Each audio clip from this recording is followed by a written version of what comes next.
What's good, trappers? It's your boy, the Wallstreet Trapper. And y'all know my goal is to help the culture build wealth one share at a time.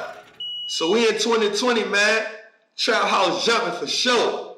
So today, I'm gonna drop some heat on y'all, right? This is some raw, right? Straight off the boat, fish scale, you feel me? I'm gonna talk to y'all today about what's called E&O insurance, right? So I know some of y'all might be like, Trapper, they don't got nothing to do with the stock market. Hold on, Grasshopper. I'm the OG. You just jump on the block. Let me break some shit down to you. You hear me? So, E&O insurance is errors and omissions insurance. It protects companies and professionals against claims of inadequate work and negligent actions. Pay attention to that word, negligent action. Well, those two words, right? It covers court costs, settlements for advice, service giving, and product producing companies, right? Product producing companies, right? All businesses on the stock market have this insurance. Here's why. When you boycott a business, actually, you're helping that business make money. I know, it look good on TV, right? Oh, we boycotting. We ain't spending no money. All right, let's dig a little deeper. So I'm the OG. I'm gonna give y'all the game. So while all these rappers out here saying, you know, let's boycott Gucci when that was going on, let's boycott Gucci, let's dig a little deeper. Let's dig below the surface. So Gucci is ran by a company called Caring Group, right? They're on the stock market. Under their umbrella, they have YSL, Gucci, Alexander McQueen, Balenciaga, and guess who else? Puma. Now, I'm not saying it's a bad brand. I'm just saying we got to dig below the surface and see who are the subsidiary businesses that fall under this umbrella. They are the second largest luxury brand next to guess who else?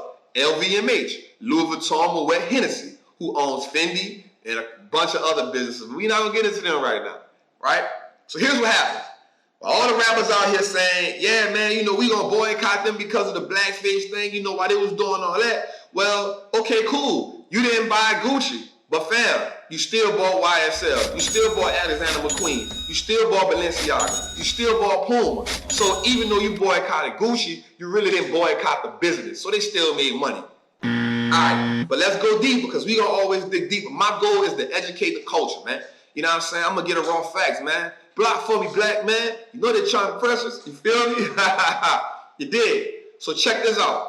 Because it looks good on TV and on the news, what happens is we know that stock market prices go up and down, not based on the business, but based on how investors feel about a business, right? If you didn't know that, I'm telling you now.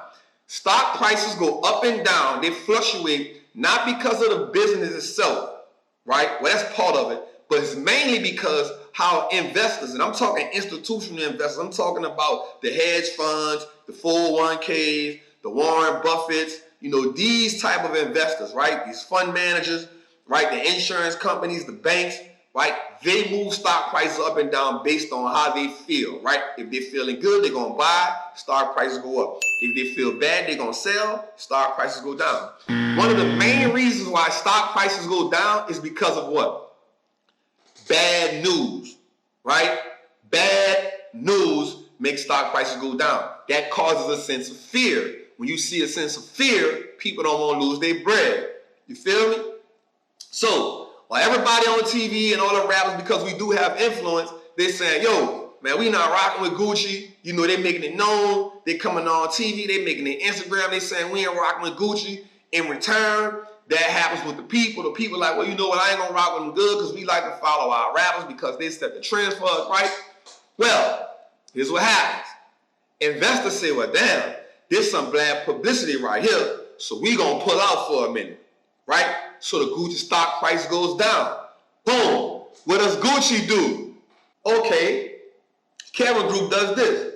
Okay, we're gonna file a claim with our E&O insurance and do what's called a buyback, right? So they implemented a repurchase program.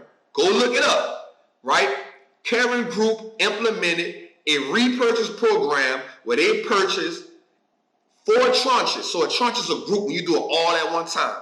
The first tranche was 631 shares, right? And all the way through 2019, they were able to do 2 more tranches, right? So we gave them a total of 3 tranches, right? So here's what happens. They filed a claim, right? They filed a claim after it became this big ordeal about Gucci, and the hip-hop world started saying, we ain't rocking with that. This is what they did.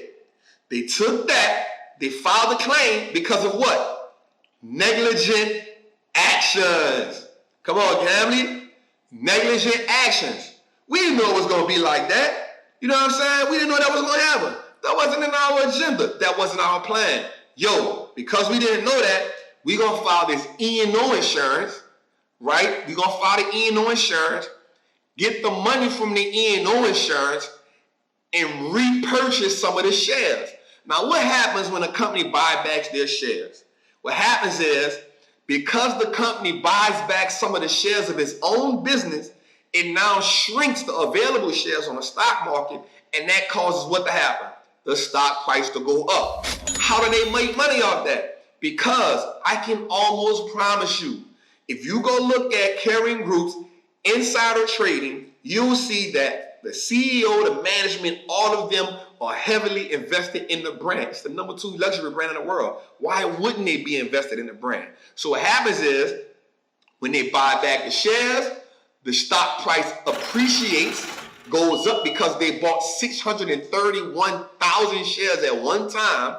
Stock price goes up. Stock price goes up. The equity goes up. Their wealth increases. And then they do it 2 more times within the next year, year and a half. So now the E&O insurance has now brought the stock price back up, all because of what? Our protest. You feel me? Now, I'm not saying that we shouldn't protest and all that. I'm just giving y'all the inside, right? I'm giving it to y'all from a trapper point of view because, listen, the stock market is just like the streets, family. Ain't nothing changed. You feel me? Ain't nothing changed. So they just playing a different game. My goal is to put us on game, man. That's all I want to do. So next time you see somebody boycotting a business, I want you to say, okay, is this a public business? And if it's a public business, let me go buy me some shares of this business right quick so I can make me some bread. You feel me? And just let it sit for a little while. Buy you as much as you can. Let it sit for a while because there's a good chance they're going to do what's called a claim. But in the business world, on the stock market, they're going to do what's called a repurchase, a stock buyback. And when you do a stock buyback, everybody wins, right? It's your boy, the Wall Street Trappin, man. Y'all know my goal, man, to help the culture build wealth one share at a time. Trap with your boy, man.